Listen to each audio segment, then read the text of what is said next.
ধুর, মাছ মাংস ছেড়ে আবার মাশরুম কে খাবে। যতক্ষণ না এই খাবারটা আমি টেস্ট করেছিলাম ততক্ষণ সেরকমই কিছু ভাবছিলাম।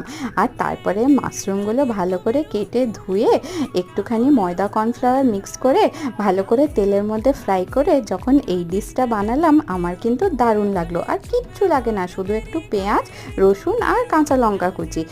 তেলটা গরম হলো, তার মধ্যে এই সমস্ত সবজিগুলো দিয়ে দিলাম, তারপরে একটু সয়া সস, একটু ভিনিগার আর একটু টমেটো সস দিয়ে নেড়ে চেড়ে তারপরে জানো তো তেলটাকে আরেকবার গরম করে ডবলবার এই মাশরুমটা ফ্রাই করলে কিন্তু বেশ ক্রিস্পি ক্রিস্পি ব্যাপারটা হয়।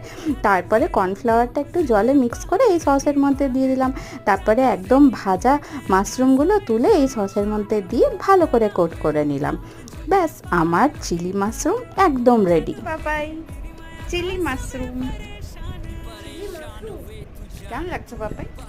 বাহ, দারুণ দারুণ।